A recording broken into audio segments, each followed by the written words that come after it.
So, hey guys, they were humans and were trying to eat us, but Twinkle was a real hero. The human was a deer, and then actually the deer was a guy. So she turned into a deer, and then like did random faces, like love faces and everything, and scared him away. So we're really proud. Uh huh.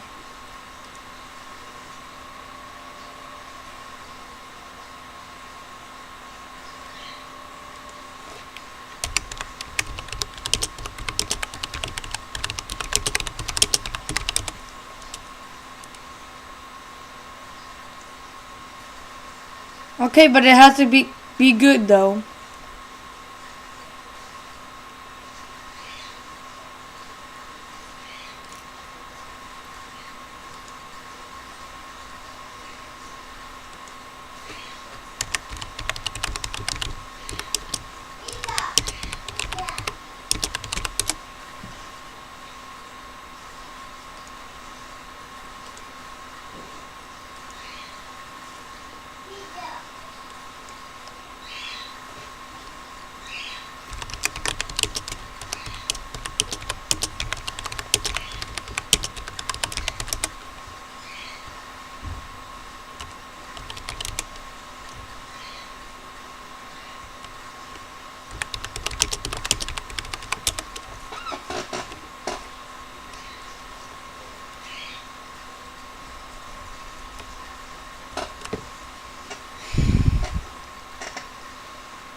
Oh my God, we're in a girl who's. Oh no, never mind.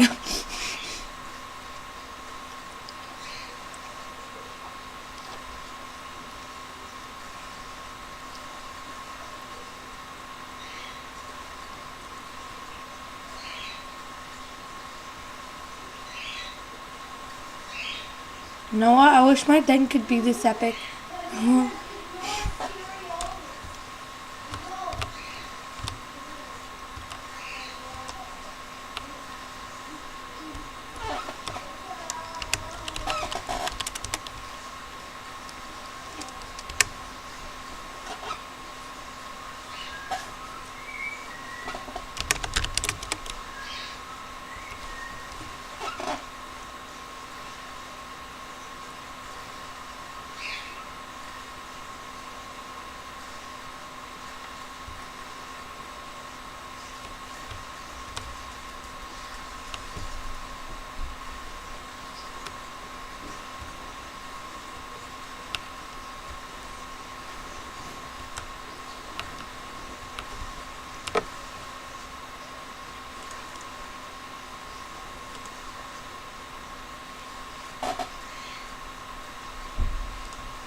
Yes. Yes, I am.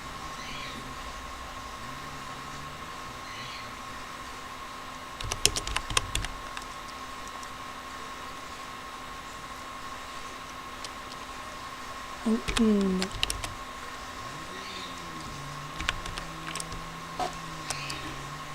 I feel like I don't know. Let's go on Kotev.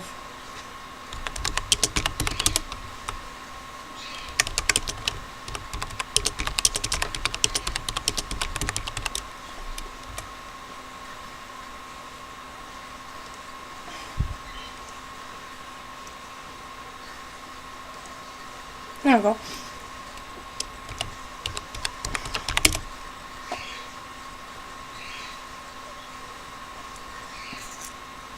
Yeah, I've been. A story I published, Beauty and the Beast. It's a story about a girl and her horse. I did name it the same name as my horse because I couldn't find anything else. So the horse is my same horse I have. A quiz, are you a true animal lover? And what season are you? This is just something like if you go on Facebook, it says like what's on your mind. So I know I might not have any followers, but I just want to say a small story. My sister was at the door of her room with all the cats, or maybe almost all. We have a lot. And I asked what she was doing. She told me she was picking a cat to be her best friend. I rolled my eyes because my sister doesn't understand that you don't pick your friendship. It has to come to you. I love you, Tupsit, my Percheron, and I would do anything for you. Anything, even if it would mean to hurt or even to die myself. XXXOOO. Very big kisses and hugs for your very big muzzle. And then this actually happened. Yes, it's a true story actually. A trail ride without the ride. What if we could take the ride out of trail ride? Well, that's exactly what me and my Percheron Tupsit did today. I passed the fence and yelled out both names. Sandy! Tupsit! I yelled out sweetly. As I went through the trees, I could see the leaves were getting rainbow colored. Oh, how I loved fall. It was only the first days of September, but I saw a little color here and there. It was freshly after rainfall, about 1 in the afternoon. I could hear split splat under my muddy, oversized boots. Before I knew it, I was out of the small shaded area, even though there was no sun, and was under a apple tree. I walked a little while more and crossed the bridge, quietly making my way to the other side, where I leaned my hands on some barbed wire, making sure I didn't topple over into the 1 or 2 feet deep, muddy and icky water, full of fish. No sign of the turtle. One day, while I was walking over the bridge, I saw a snapping turtle, but it was shy. You could see it. I was able to determine it as it slid off from the edge of a pile of weeds, all one on top of another, forming a sort of rock. I walked to the other side of the bridge and leaned myself onto fence here, and leaned myself onto a fence full of small squares. I wasn't scared here because the wire was pretty safe, but I had my limits and never leaned my whole weight on it and never climbed on it. I saw a weed hidden under the dirty water with a fish clinging after it, and a school of little minnows on the top of the water. I turned around and made my way for the apple orchard. I yelled once more their names and made my way through a small hidden trail in the small woods. I had discovered it when my horses were leaving. Well, this might be hard to understand. They were leaving. I had called them over, and then they were leaving, and I decided to follow them. So we're leaving the paddock, and decided to take it. I don't like the light as much. I'm more of a darkness shadow person. I walked out of the trail, still in the orchard. I made my way out of the small orchard and realized that I haven't seen much apples this year. Maybe the horses were eating them all. I looked at the mixed combinations of trees on the side, creating a wall. The back paddock was weird, but cool. It was a whole square, but right in the middle, it had full of mixed combinations of trees. In the middle, creating another fence-like wall. Impossible to get through without having your eye poked out. If you were lucky, maybe even both. I entered the small 5-meter wide space and entered the fence-like wall. In the middle of the wall of trees, there was a little but thick enough woods, full and full and full of dead trees. But the horses had trampled in the branches so much they made small trails and broke the dead branches up to their height. I looked at it and heard a tractor in the neighbor's field. I heard some little girls yelling and my heart dropped. Only meters away from the woods, I had a flashback from about a dream I had not too long ago, where I heard little girls gossiping in my woods. I turned around and then looked back out of the window, and there they were, with a axe, and I heard them say they were plotting on me. Why? 'Cause they were the popular kids and I was the animal lover, who no matter what would help save animals. That's all I remembered. Sandy, Tuptit, this is a border. I know I like the darkness, but the sounds around me are just creeping me out. So come to me or leave. Or I leave. I'm not going through the woods. Just then, a brightly colored pink leaf caught my eyes on the other side of the woods. Oh, look at that leaf, I said to myself. I walked carefully through the woods that had been split to a 3-meter wide passage. The ground was full of rocks, wet from the previous rain, and I almost slid on one. I got through the woods and I saw Tupsit. Okay, we're playing hide and seek, I said, hiding behind a tree, and I'm going to find you. I walked out from behind the tree and pretended I did not see her. Then said, found you. I walked up to her and gave her big hugs and kisses. I walked away and said, I'm going to go and get a little piece of that metal rock and then come back. I got to the rock and heard both of the horses run off into another direction, heading for the small patch of raspberries, small trees, and bushes. It's going to do them some good. Remove the flies, I told myself. I then heard her come from the other side and said, ho, just to let her know I was there. I got up from the huge rock as Tupsit went straight into a little patch of trees. Awesome! A new trail, I exclaimed. You girls lead the way. I did not feel in danger with my horses, because Tupsit once chased one of the cows away when the cow came charging at me, due to the fact that I had some feed in a bucket. I've never felt endangered when I'm around her since. I mean, have you seen the size of her? She's a huge French horse and could possibly ram into you when you threaten me or anyone else she loves.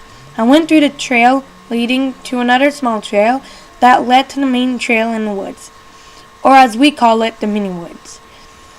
I spent some time in the trail just giving them some grass and plants we saw on the side of the trail. It had been an hour, maybe, and I knew that I had told my parents I was going to see her, but never expected to stay this long. I went over to Sandy, my mom's tall head, and gave her a hug and kiss. Then went to Tupsit and kissed her, gave her a big hug, and headed for a special little trail that I personally loved. I looked at the bundle of thorn trees. Someday I'm going to have to come back with a branch clipper and cut some branches so I don't have to twist and turn through these things, I whispered to myself. I made my way through the torn trees and looked back at the patch of small trees. I felt like crying. I never had spent such a long time with her, and I knew that she was still there, but I held the tears back. I made my way through the trail and looked up to my side. It was filled with a wall of apple and oak trees. I made my way out of the small trail and walked a couple minutes before reaching the orchard, and took the small trail that I also really loved. After a couple of minutes, just before the bridge, I saw a leopard frog. Oh my god, I love those frogs! I spent about another 5 minutes trying to catch it, but I lost it. I crossed the bridge and reached the muddy patch of mud, obviously. I wanted to get home and still had a little while to go, so I decided to run. I then fell and slipped onto the ground. When I got up, I looked at myself, now covered with mud, and chuckled.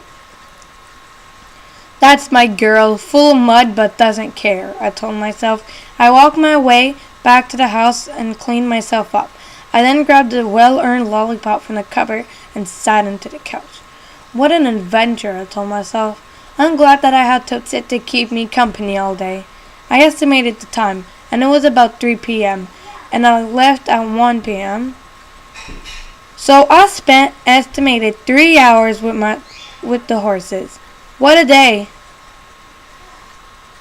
A day I will never forget. And did you guys like it? Tell me in the comments.